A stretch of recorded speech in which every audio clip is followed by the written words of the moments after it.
존경하는 국민 여러분, 저는 오래전부터 대한민국이 괴물 독재 국가로 추락할 수 있다고 경고했습니다.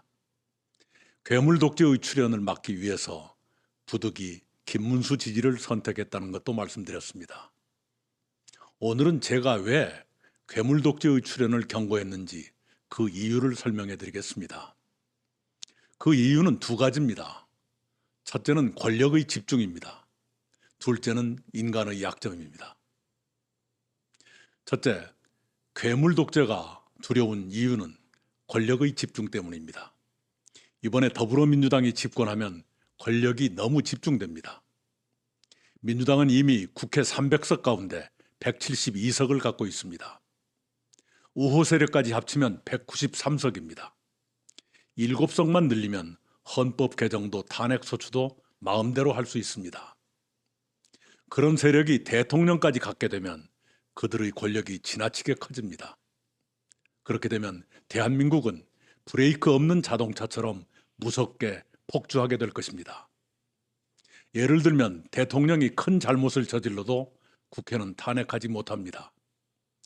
국회가 나쁜 법을 만들어도 대통령은 거부권을 행사하지 않습니다. 입법권과 행정권을 한 사람이 쥐게 되면 그렇게 민주주의가 위태롭게 됩니다. 민주주의에 대한 위협은 그것으로 끝나지 않습니다. 그들은 입법권과 행정권 장악에 그치지 않고 사법권까지 손에 넣을 준비를 착착 진행하고 있습니다.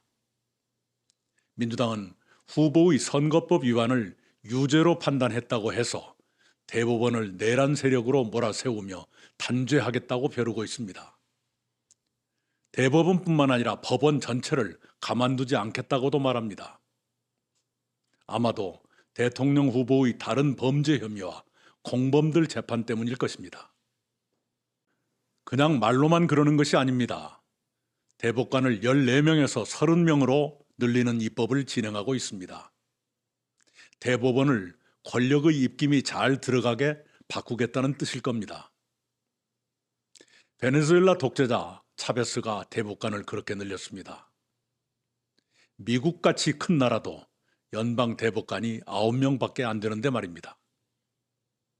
나아가 민주당은 대법원 판결이 마음에 들지 않으면 헌법재판소가 다시 판단케 하는 사심제 도입도 추진하고 있습니다. 헌법재판소는 대법원보다 정치적 판단을 하기 쉬운 곳입니다.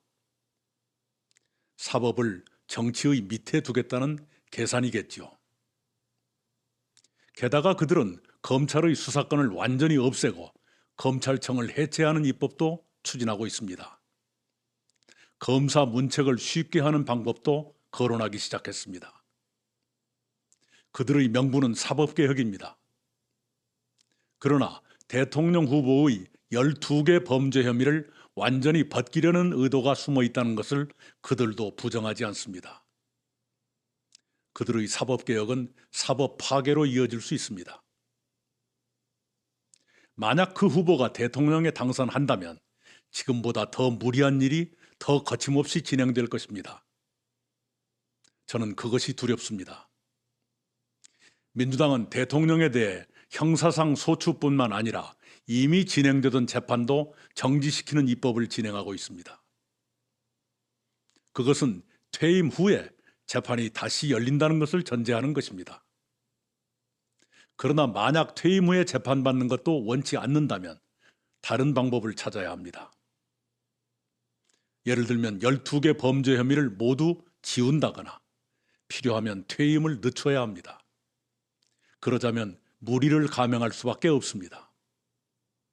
무리를 감행하면 법치주의는 망가지고 민주주의도 부서지게 됩니다. 그것을 저는 경고해 왔던 것입니다. 괴물 독재를 경고한 두 번째 이유는 인간이라는 약점 때문입니다. 권력은 인간을 가만 놔두지 않고 인간은 권력 앞에 약합니다. 우리의 현행 헌법이 시행된 지 38년이 됐습니다. 그 38년 동안 8명의 대통령이 나왔습니다. 8명 중에서 4명이 감옥에 갔고 2명은 아들이 감옥에 갔습니다. 한 분은 검찰 수사를 받다가 극단적 선택을 하셨습니다. 3명이 탄핵 소추됐고 2명이 파면됐습니다. 아들을 감옥에 보낸 2분은 김영삼, 김대중 대통령이었습니다. 여러분이 아시는 것처럼 2분은 역대 대통령 가운데 정치 경험이 가장 풍부하고 민주적 훈련이 가장 잘된 분이었습니다. 그런데도 아들이 범죄에 얽히는 것까지는 막지 못했습니다. 왜 그랬을까요? 권력 때문이었습니다. 대통령의 막강한 권력 때문에 사람들이 대통령의 아들까지 가만 놔두지 않았던 것입니다. 권력은 성현군자의 판단도 흐리게 할 수 있습니다. 하물며 민주적 훈련이 부족하거나 절제와 덕성이 충분하지 못한 사람이 막강한 권력을 가지면 그 권력은 자기를 향해서도 국가를 향해서도 흉기가 될 수 있습니다. 우리는 경험했습니다. 대통령의 덕성이 국정에 얼마나 큰 영향을 미치는지, 대통령의 배우자나 자식들이 국정을 얼마나 흐리게 할 수 있는지 우리는 압니다. 만약 대통령이나 그 가족에게 절제와 덕성이 부족하다면, 그런데도 견제받지 않는 절대 권력을 갖게 된다면 민주주의도 법치주의도 너무 쉽게 무너질 수 있다는 것을 우리는 압니다.